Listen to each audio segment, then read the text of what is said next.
மீன் சாப்பிட்டு ரொம்ப நாள் ஆச்சு, ஏதாச்சும் வாங்கிட்டு வாப்பான்னு சொன்னதுக்கு, இரும்மா என் ஃப்ரெண்டு கிட்ட எதனா மீன் கிடைக்குமான்னு பார்த்துட்டு வர போனவரு, வந்த உடனே என்ன எடுத்துட்டு வந்தாருன்னு தெரியல. இங்க வாமா வாமான்னு கூப்பிட்டுக்கிட்டே இருந்தாரு. பார்த்தா எவ்வளவு பெரிய கொடக்கவலை. ஆமாங்க, இந்த மீனை எங்க ஊர்ல நாங்க கொடக்கவலைன்னு தாங்க சொல்லுவோம். இந்த சைஸ் கொடக்கவலை. இது வந்து 160 கிராம் இருக்குது. 160 கிராமா? 160 கிராம் ஒரு மீன் இருக்குது. யாரும் ரொம்ப ஆச்சரியம் பார்த்தாங்க எல்லாமே. கொடக்கவலை ஏன் இந்த மாதிரி கவலை வராதா? வரும். இது பெருசில் இன்னுமே நானே இதுக்கு பார்த்துக்கு ஃபஸ்ட் டைம் தான் பாரு. எவ்வளோ சொன்னேன்? 160. 160 கிராம். இந்த கவலை வந்து இப்போ இதெல்லாம் வந்து பார்த்தீங்கன்னா தெலுங்குட கணாதி, மேலா கடல்லேருந்து வர கணாதி. இதெல்லாம் இதெல்லாம் மேலா கடலேருந்து வர கணாதிங்க. கணாதி இப்போ வித்தியாசம் தெரியுமே. அந்த காணாங்கத்தை மீனுக்கும் இதுக்கும் வித்தியாசம் இருக்குது. வித்தியாசம் இருக்குது. இந்த கணாதி எப்படி இருக்குது? ஷார்ப்பாக இந்த இதுலாம் கூட வித்தியாசமாக இருக்கும் காணாங்கத்தி. இது தெலுங்குட கணாதி சொல்லுவாங்க, தெரியல. இது ரொம்ப நாளாக வந்து ரொம்ப அந்த மாதிரி மீன் ஐஸ் தாங்காது. இது ரொம்ப சீக்கிரம் லூஸ் ஆகிடும், அதாவது கொலன்னு ஆகிடும்.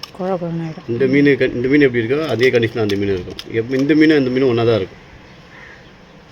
இந்த மீனும் இந்த கொடக்கவலையும் இந்த தெலுங்குட கணாதி ஒன்றா இருக்குது எப்பவும். இதில் வந்து மேலேருந்து வரவங்க இதில் இந்த கொடக்கவலை இந்த மீனை பார்க்க ரொம்ப ரேராக தான் இருக்குது. மார்க்கெட்டில் இந்த மீனை பார்த்துட்டு எல்லாம் ஆச்சரியமாக பார்த்தாங்க. அப்புறம் இது இப்போ எடுத்து இடம் போட்டாங்க. இடம் போடுறதுக்கு 160 கிராம் வந்ததுக்கு இந்த மீன், ஒரு மீன் மட்டும். சரி, நான் அப்படியே எடுத்துகிட்டு வந்துட்டேன். சும்மா சின்னதாக மக்களுக்கு காட்டலாம் அப்படின்னு சொல்லிட்டு. நான் ஃபஸ்ட் டைம் பார்க்குறேன். இது காணாங்கத்தி, இது சின்ன காணாங்கத்தி. இதுக்கு அது பெருசு, அந்த பெருசுக்கு கூட அந்த இது கொடக்கவலை இருக்குது.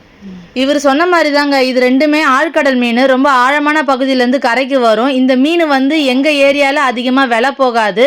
காரணம் என்னென்னா, மற்ற காணாங்கத்தி கவலையை விட இது ஐஸ் வச்சாலும் அவ்வளோவா தாங்காது.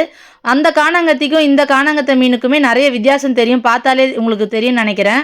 இந்த கொடக்கவலை மீன் எந்த அளவுக்கு பெருசுனா, பொதுவாக கொடக்கவலைனாலே ஒரு 15லேருந்து 20 மீன் வச்சாதாங்க 1 கிலோ வரும். ஆனால் இந்த சைஸு கொடக்கவலை வந்து ஒரு 7 மீன் வச்சாலே 1 கிலோவுக்கு மேலே வருது. அப்போனா பார்த்துக்கோங்க எந்த அளவுக்கு பெருசுன்னு.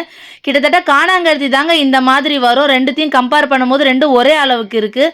அந்த அளவுக்கு இது பெருசாக இருக்குது. அவர் ஏற்கனவே சொன்ன மாதிரி மார்க்கெட்டில் எல்லாருமே இதை ஆச்சரியமாக பார்த்து தான் இந்த ஒரு மீனை எடை போட்டு பார்த்தாங்க. இது இந்த ஒரு மீன் மட்டுமே 160 கிராம் இருந்தது. பாருங்க மீன் எந்த அளவுக்கு சூப்பராக இருக்குது, பல பலன்னு ஃப்ரெஷ்ஷாக இருக்குன்ட்டு.